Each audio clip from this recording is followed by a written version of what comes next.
Alix Earle is a 23-year-old influencer popular amongst teenagers and young adults.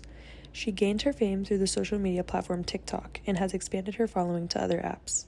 She became popular by posting relatable content as a college party girl and soon became a well-known name within the teenage community.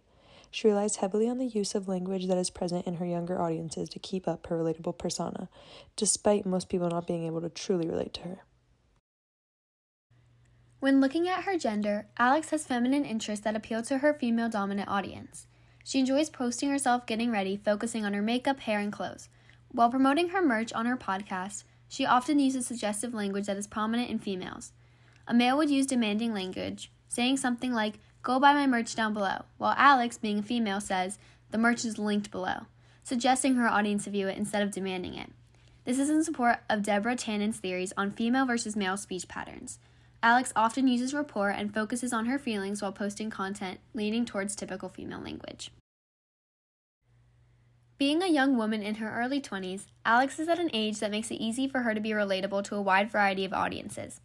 She posts a lot of content about being in college and going out at night to party. As a fairly young woman, she uses language that is common for her age, which is casual and relaxed a majority of the time. Because of her age, she relies heavily on the usage of acronyms and abbreviations within her posts across all platforms. She uses Bernstein's restricted codes so her audience can feel comfortable listening to her and feel as if they can relate. Alix uses language that signifies that she is still young, relying heavily on acronyms, abbreviations, and pop culture references that mainly people in her target audience would understand. For example, referencing SpongeBob in her TikTok posts and captioning her posts in a way an older person would by adding extra letters behind words.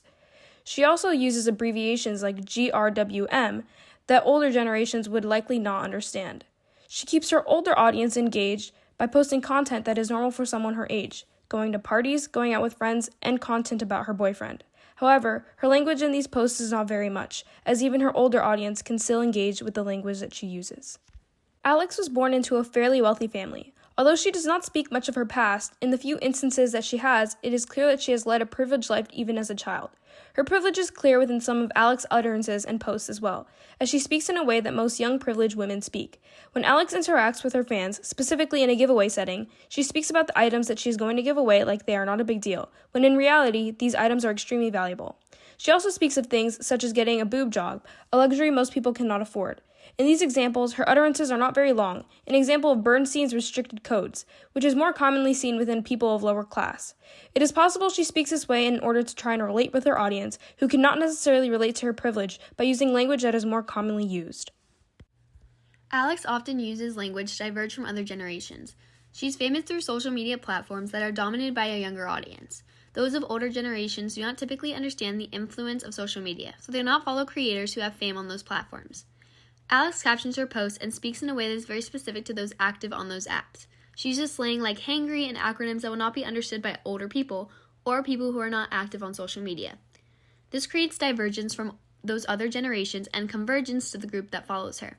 For example, one of her captions on Instagram has the acronym ILYSFMUDEK, and although this is easy for me to read, people who are not active on social media will not understand it.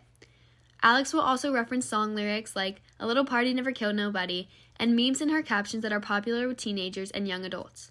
She even posts a Halloween post of her attending Heidi Klum's party, which is an event that is well known amongst younger generations. The way she talks to her younger audience also reflects how she speaks overall.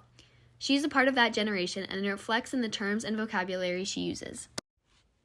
Overall, Alix uses her language to be relatable to an audience that cannot necessarily relate to her. She uses language common for a girl her age and tones down the things that she does so that even though most people cannot partake in the activities and things that she does and has, they can still feel as though she is a relatable person overall.